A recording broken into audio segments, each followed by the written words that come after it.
as our first podcast, here we have joining us, we have Sean. Would you like to introduce yourself, Sean? Yeah, my name is Sean Shooter. I was born in Toronto. Played in a band for about 4 years, toured around the world. I spent most of my time in London for a few years. Went to New York for a 2-week vacation. Stayed for 17 years. And then I've spent the last 5 years in Cape Town, South Africa before I came here. And I had a record store in New York that was open until about 2007. So then I opened up a store in Tokyo. And then have had fashion stores in, again, New York, Tokyo, and Cape Town. I got hired as a consultant for a company that wanted to open a store in Cape Town. They saw it as like an important emerging market. Yeah. No, these beers are terrible. You guys have spent way more time here than I have. Yeah. I was negotiating a contract with a footwear company in Sri Lanka to do branding and marketing consulting and like basically like global sales strategies, stuff like that. And I went back to Cape Town for a month, specifically to see my ex-fiance. I decided I needed to get out of there. Yeah. Bought my ticket to Vietnam on a Tuesday, left on a Thursday. Wow. Came here originally thinking I would stay for a couple of weeks and go work in Sri Lanka for this footwear company. Then I thought I would like travel around Vietnam during those 2 weeks, but I got here and it was I had such an immediate connection to the place.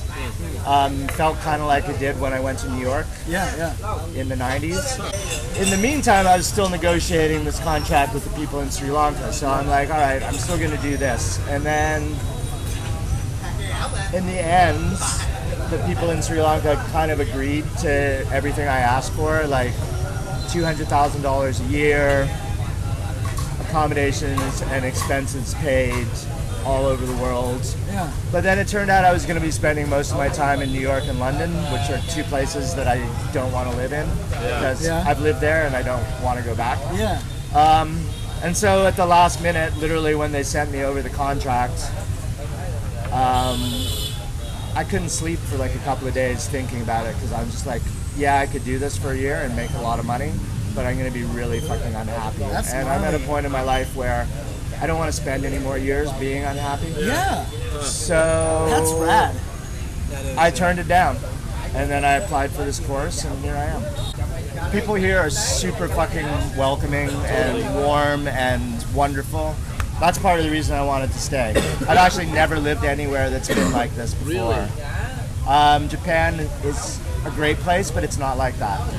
People are very reserved and stick to their, like here people like literally like they want you to come sit with them and eat and be part of their family. Yeah. And it's a beautiful thing. And like, you know, I didn't know what to make of you guys when I first saw you. Right. These guys I heard you were from Iowa. I actually admired Walker's mustache from the start. Oh! But the sandals were a down point. So in these last however long of doing business internationally, moving here, living in different cities, taking huge risks, what's one or two of the most important lessons that you've learned throughout all of this? Don't stay anywhere where you're not happy, but also don't assume you're not happy because of where you are. Because sometimes it's not about the place, it's about you. If you could go back to like 1999 you or 2000, 2001 you and like slap yourself in the face and tell yourself something, what would you tell yourself? Value your friends and relationships because the older you get, the harder it is to make those kinds of connections. Don't do so much cocaine.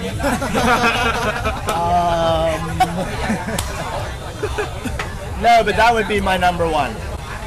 You know, like,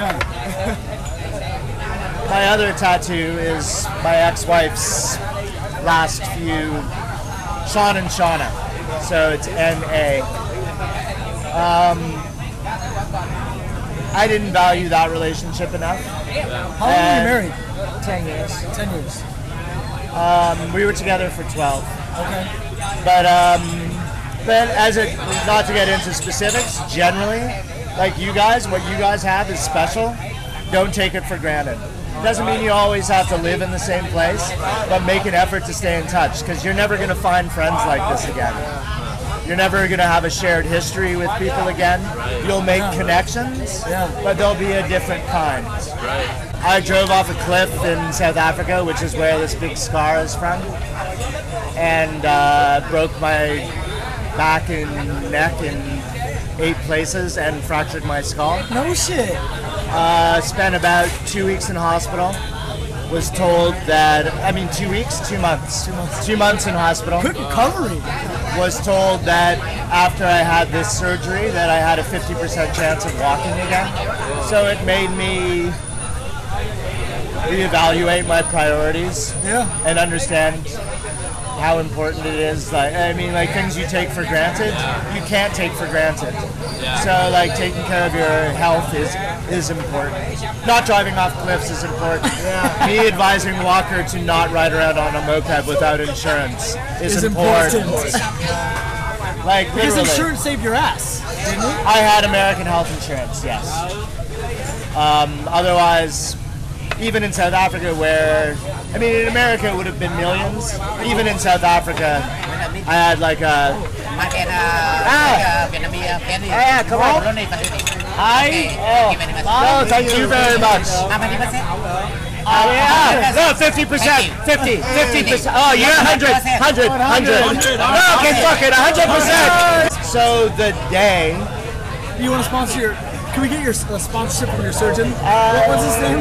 His name is Niels Rousseau. Okay, sponsorship. And he's the James Bond of surgeons. Okay. Because I had American health insurance, the hospital I was staying in wanted to kick me out because they thought they would never get the money. And American, you know how it works with American health insurance?